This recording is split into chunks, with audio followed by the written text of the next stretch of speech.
Okay. Showed me that he loved me. Mm-hmm. I ain't love myself for what I've done to myself. Mm-hmm. Mm-hmm. I asked him one question. Huh? I asked him one question Mm-hmm. before I was saved. I asked him to show me the truth. Uh-huh. And he showed me the truth. Okay. Okay. First Lady, did I hear you mumbling? No? Okay. He takes good care of me. What you say? He takes good care of me. Takes good care of you. I'll ask you a question. And I don't want y'all to act like you don't know this, because I know you do. What's a sugar daddy?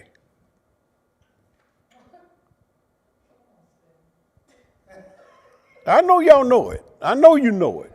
Sugar daddy, sugar mama, either one. Somebody that pays all your bills and gives you money. That's usually older. Oh, all right. Now, how does the one receiving normally feel toward the sugar daddy? They usually don't love you. No, I'm just here for the money. Ooh. Just use him. Y'all, huh? Y'all talk to me. You done seen it. If you ain't done it, you done seen it. Oh. and we don't, let me read this to you. Something I heard today that really, it stirred my soul. I'm going to read this. We want the blessings, but we don't want the blesser. We want the gifts, but we don't want the giver. We want the healing, but we don't want the healer. Just heal me and go on about your business. Shabbat. Just provide for me, sugar daddy. Y'all ain't liking this. And don't call me, don't text me, don't ring my doorbell. Y'all know that's the way you treat a sugar daddy. I was living in Detroit on Rutherford. 4 houses down from me, there was this older guy leaning into an SUV talking to a younger lady. My observation was there was something between them. They talked and they talked. And somehow the argument got heated and she started up the car with him leaning on the inside. And he trying to run to keep up with the car. How many of y'all know how that's going in? And it dawned on me, he's a sugar daddy. She's just using him. Now, we want God's resources, but we don't want no relationship. How many times have I prayed for people that was going to court on that Monday? Hadn't seen them in a month of Sundays, but they got a court date now. And I need the Lord. You can't pimp God. You can't do it. John 21:15. So when they had dined, Jesus saith to Simon Peter, Simon, son of Jonas, lovest thou me more than these? I think there were 7 other disciples there with Peter. Do you love me more than these disciples? He saith unto him, Yea, Lord, thou knowest that I love thee. He saith unto him, Feed my lambs. He saith to him again the second time, Simon, son of Jonas, lovest thou me? He saith unto him, Yea, Lord, thou knowest that I love thee. He saith unto him, Feed my sheep. He saith to him a third time, Simon, son of Jonas, lovest thou me? Peter was grieved because he said unto him the third time, Lovest thou me? And he said unto him, Lord, thou knowest all things. Thou knowest that I love thee. Jesus said unto him, Feed my sheep. What does the 3 times bring to your mind? He wasn't telling the truth. Huh? He wasn't telling the truth. Wasn't telling the truth? Okay. Yes, sir. When he denied him 3 times. Ooh. He had denied. Now, let's go to Matthew 26. Matthew 26.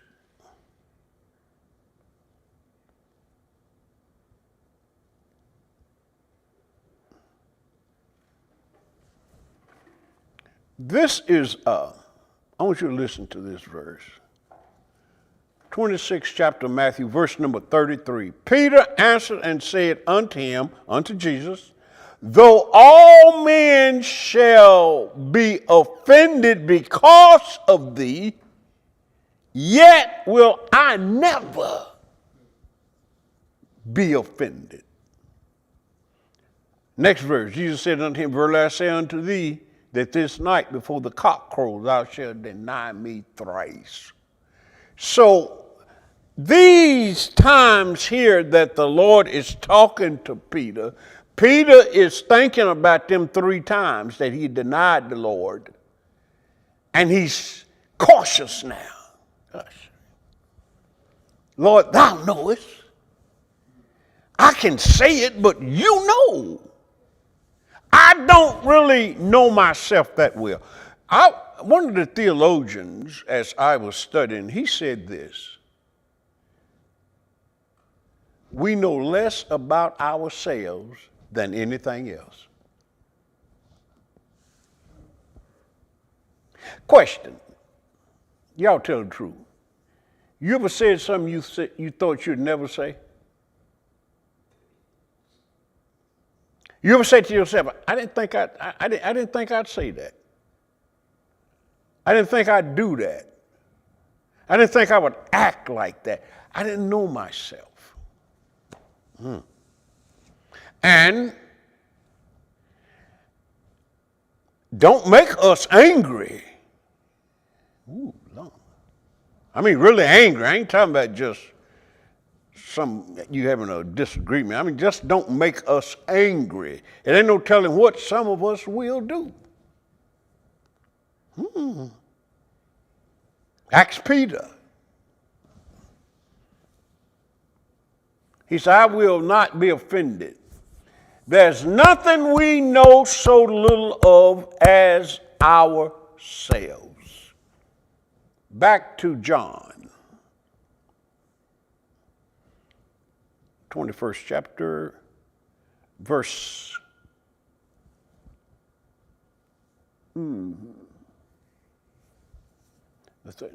Let's go to Matthew 24. I did that. Matthew 24. Yeah, we're going to Matthew 24, verse number 12.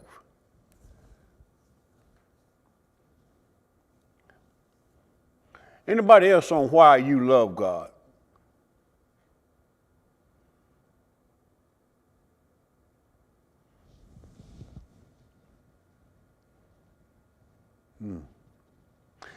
How can you tell if a person loves God?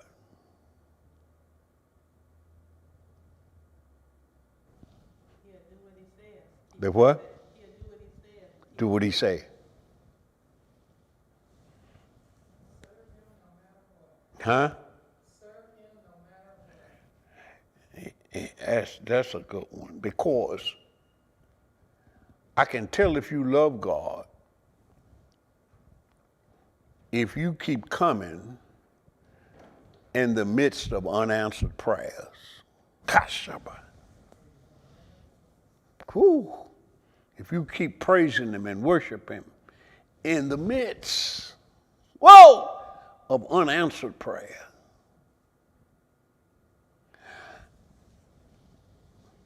What did Job say? Give me one scripture in Job that lets you know that Job loved God.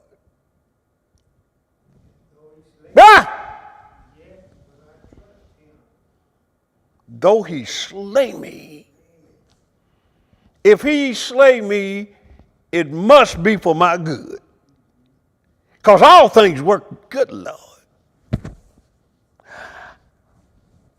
I think about often, I think about Deacon Thompson.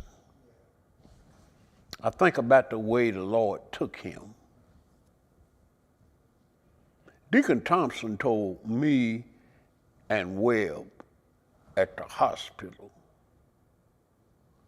that he wasn't going to die. I mean, this is the time that he didn't come back out of the hospital. That was the time. It was the last time he went to the hospital. Me and Webb was there. And Webb, at the funeral, Webb said, I didn't understand what he meant at the time. Ooh, shut up. He said, I didn't. He said, but now I understand. He just went to sleep. Ooh. And Deacon Thompson kept coming in the midst of unanswered prayer. Y'all seen him? God, seriously. In the midst of it, he was still giving God the praise. He was still giving God the glory. Whew. All right, Matthew 24 and 12. Now remember what the subject here. Why do you love God? Well, it says here in verse number 12, because iniquity shall abound, the love of many shall wax cold. Now, I look around Bible study and we used to have more people coming to Bible study. But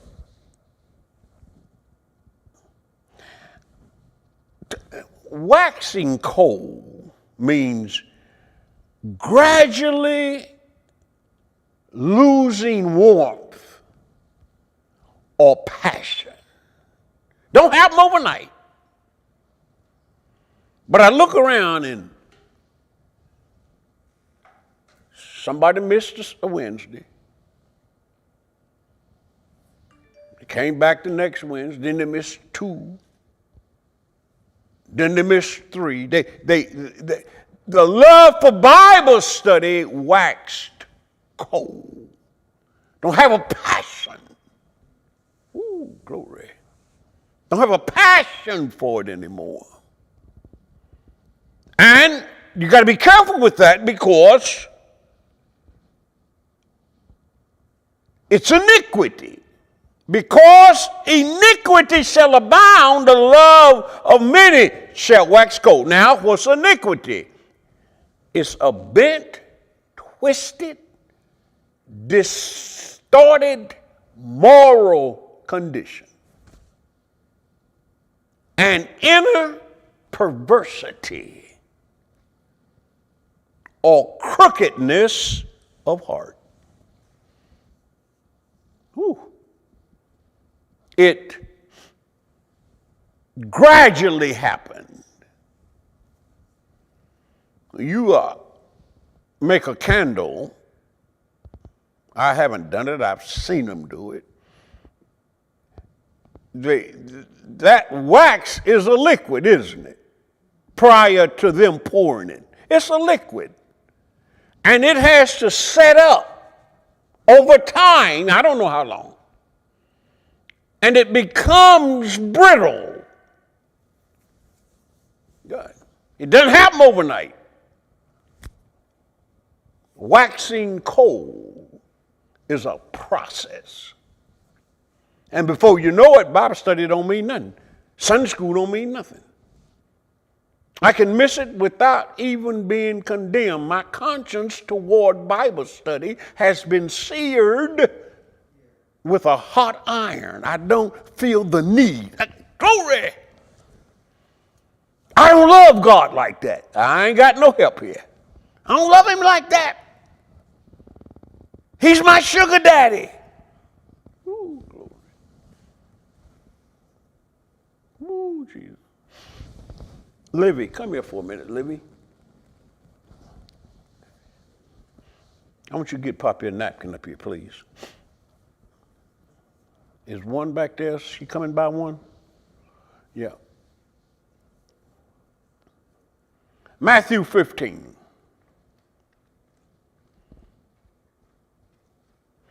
You see, I got to make sure. Thank you, baby. That's good. I got to make sure that I don't treat God like a sugar daddy.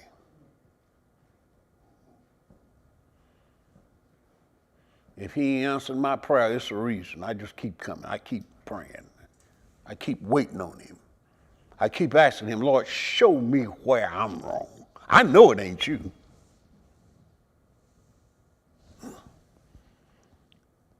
The Matthew 15 and verse number 8, the people, or this people, who? Those that have waxed cold. This people draweth nigh unto me with their mouth, aye, Lord, honoreth me with their lips, but their heart is far from me. Sugar daddy.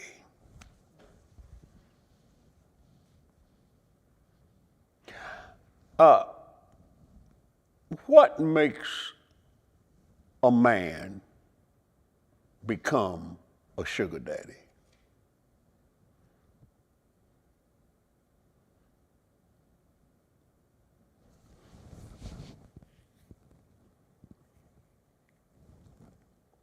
I'm waiting. Y'all know it. You don't know why you won't say it. What makes a man fall for that? Because he thinks he has a chance. Thinks he has what? A chance. A what? A chance. Ooh. He thinks she would fall in love with him. He loves her, but she don't really love him. Mm-hmm. All right. Huh? He loves the looks. Ooh. Go ahead, Deacon. He's got the resources, and he thinks that he can use his resources to get what he wants. I knew y'all knew. I knew you knew. You're just sitting there like, I ain't gonna say nothing. I'll wait for somebody else. Yeah, I know. I know how that is. Mm-hmm. Another thing, he could be trying to recapture his youth. Because normally, the sugar daddy is much older than the young lady. Y'all agree with that, don't you? Oh, yeah. And she know it. And she will take from him and do what with it? Ah! See there? See? I ain't say she was doing, but she know. Yeah, she'll take from him and go give it to Pookie. Y'all ain't talking back to me. Oh, glory, glory. I ain't gonna treat God like that. He's my God. God, glory. Hashaba. So say, he blessed me with this. Huh? He blessed me with this real good job of making 6 figures, Yeah, and I'm going to the casino with that money. I hear you.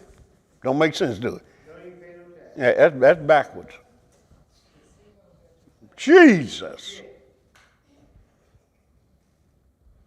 So 15 and 8, he said, the people draw nigh unto me with their mouth and honoreth me with their lips, but their heart is far from me.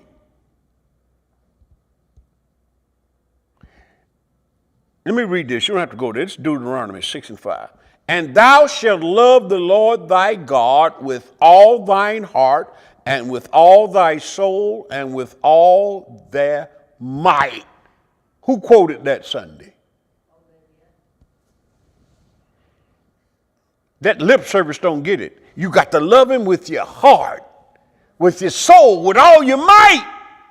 All I got. Gosh, oh, glory. I love him. Oh, glory. I'm not. Oh, glory. And you know, this Bible study makes me check myself. God, I don't want to be misusing you. All my appointed time, I'll wait till what? Ah, glory. Let us, Jeremiah.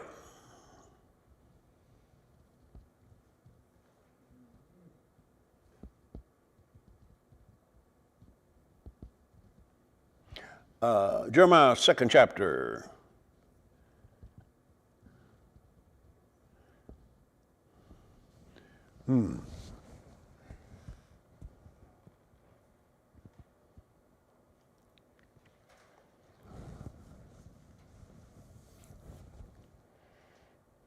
Jeremiah, 27th verse, saying to a stock, that's a tree stump, that cut down a large tree and left a high stump to worship it as a god. Saying to a stock, thou art my father, and to a stone, thou hast brought me forth. For they have turned their back unto me, and not their face. But in the time of their trouble, they will say, arise and save us. That's where some saints are going to be. Have used God and abused God. I've often said this.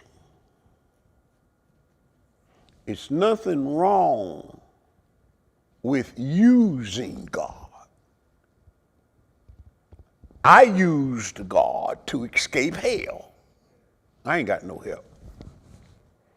It's when you try and misuse him. That's where God gets angry. Call on me for your healing. I told you before you call, I would answer. Call on me for deliverance. Call on me, run into the tower where you'll be safe. All of this is good. Just don't misuse me.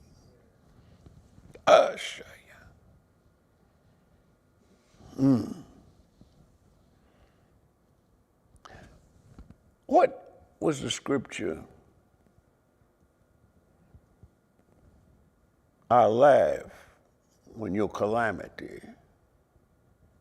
comes up on you. I will mock you. And I will laugh at you when your calamity comes up on you. Explain to me how you mock somebody. We done it when we was kids. What would we do? Huh? Yeah. They said, Mama, Johnny laughing at me. Mama, Johnny laughing at me. Mama, they hitting me. Mama, they hit me. So what he means by I will mock you, you said, Lord, help me. What he gonna say? Lord, I need you. What he gonna say? Lord, come right now. What he gonna say? Lord, come right now. I'm going to mock you. Who wants that? I don't. That means you ain't got nothing coming. No help, no relief, no deliverance, nothing.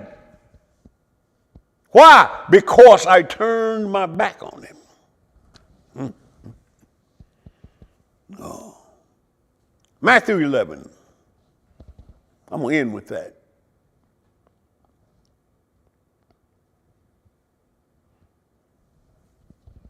Verse number 29, you know it.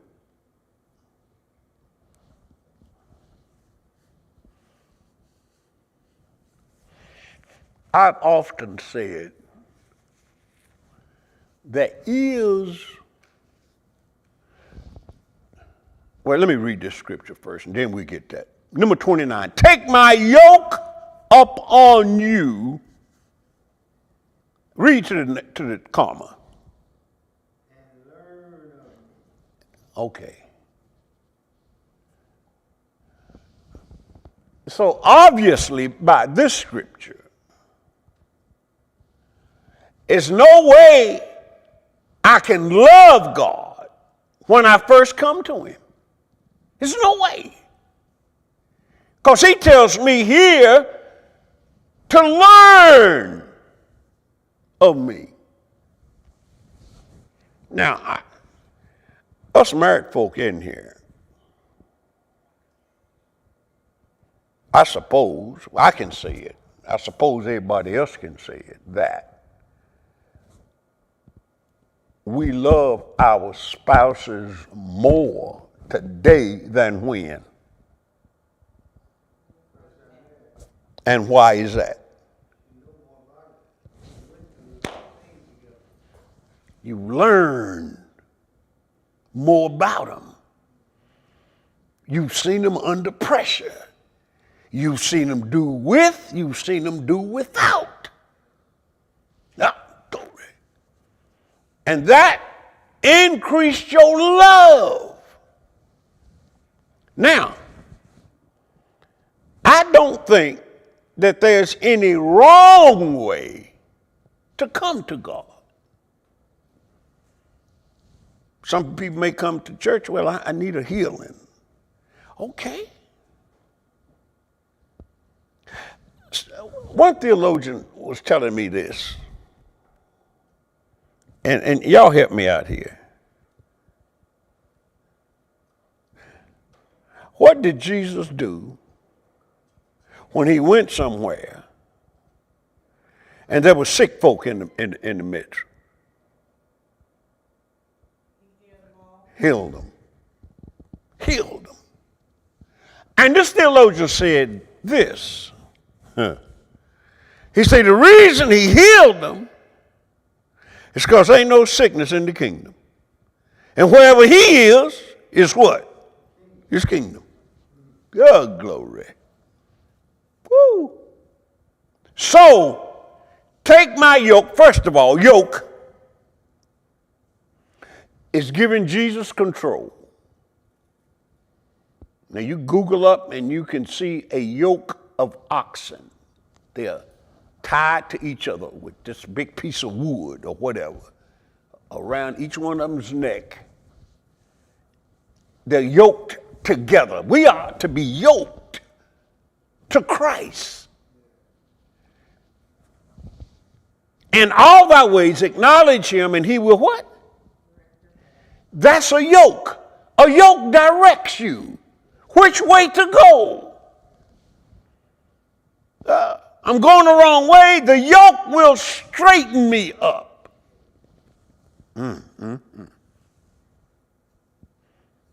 Now,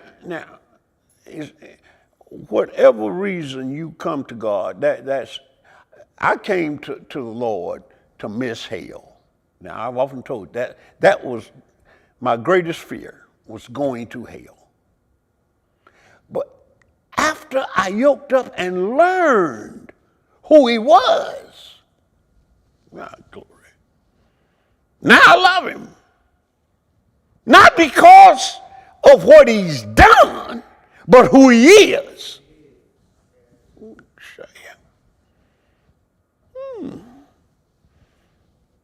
For I am meek and lowly in heart.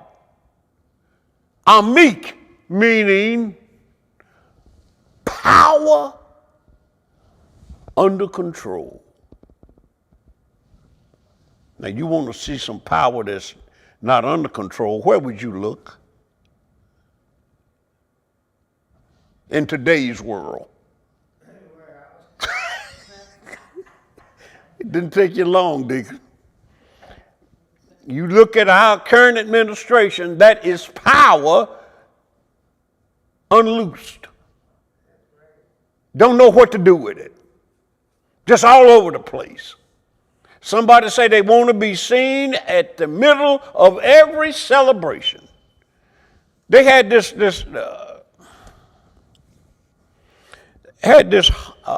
soccer, the world FIFA tournament in the United States this year. Spain won it. It was the World Championship, the biggest sports event this country ever seen. When they gave out the trophy, they had invited the president to be on stage.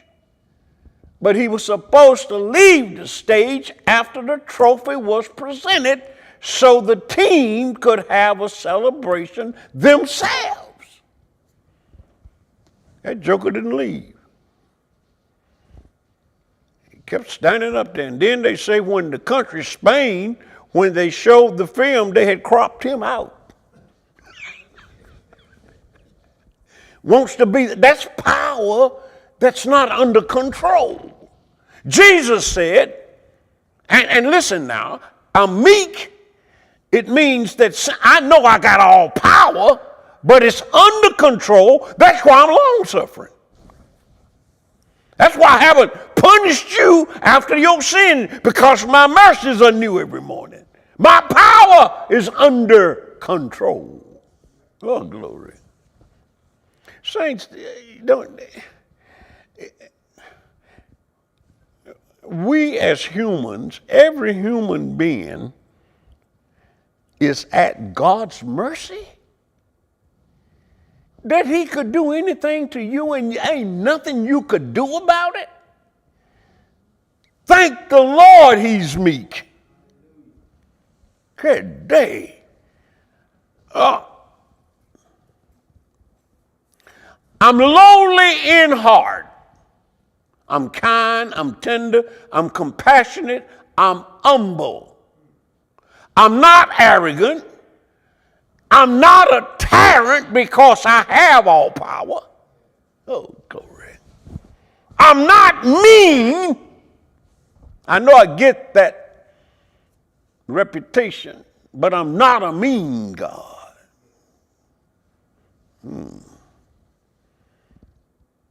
I don't have the big head. The only reason I mentioned that I have all power is so you could know where the Godhead is seated. Woo. As Jesus, I am God, and I have all power. That was just an identification tag. It wasn't being braggadocious. Because when I found myself in the fashion of a man, I humbled myself. I became obedient unto death. I didn't brag about having all power. God glory. So these are the things when you're yoked up with him that you learn about him. And with that, I'm done.